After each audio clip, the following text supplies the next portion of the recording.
السلام عليكم. لا تنسوا الاعجاب بالفيديو والاشتراك في القناة تشجيعا لنا لنستمر بنشر المزيد ان شاء الله. السلام عليكم ورحمة الله وبركاته. اللهم صل وسلم وبارك على سيدنا محمد وعلى آله وأصحابه أجمعين. ازيكم يا حبايبي، عاملين ايه؟ النهاردة احنا هنتكلم عن رؤية الصلع في المنام. بس قبل ما اتكلم عنها يا ريت ما تنسوناش باللايك والشير وفعلوا الجرس، واللي ما اشتركش في القناة يا ريت يشرفني ويشترك في القناة يا جماعة. صلوا على النبي. انا اي حاجة بتجيلي في التعليقات رؤية انا بعملها لكم فيديو عشان انتوا تشوفوها، فياريت اللايك عشان يوصلكم كل فيديو جديد انا بنزله. بص يا جماعة، رؤية الصلع رؤية غير محمودة. يعني لو بنت عزباء شافت نفسها في المنام انها صلعة، دي دل على مشاكل كتير وكسرة هموم عندها وان يعني اتأخرت في الزواج او في الخطوبة، ده دليل لها على كده.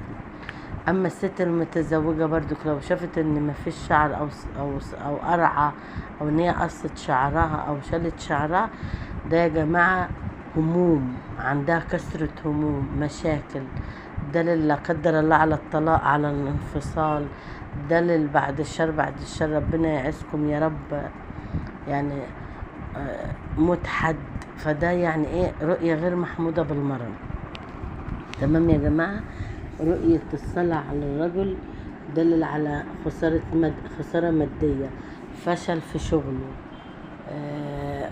خسارة مشاريع، يعني لو عمل مشروع هيخسره، يعني دلل على حاجات كتير. الصلع رؤية غير محمودة.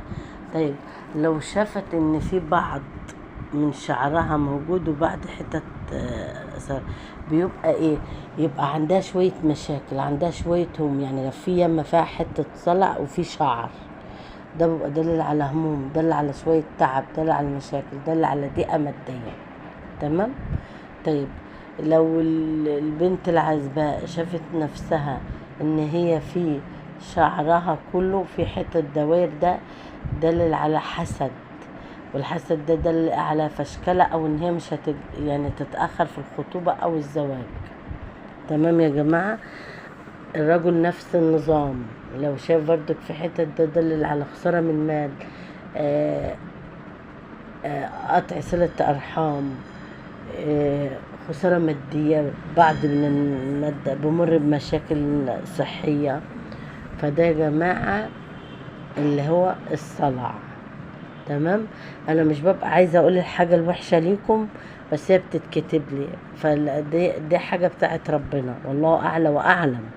انا بحب بس اعملها لكم فيديوهات واوصل لكم المعلومه، اما عشان الحاجه بتتكتب لي كتير، فالرؤيه بتبقى غير محموده يا جماعه. ما تنسوناش باللايك والشير وفعلوا الجرس.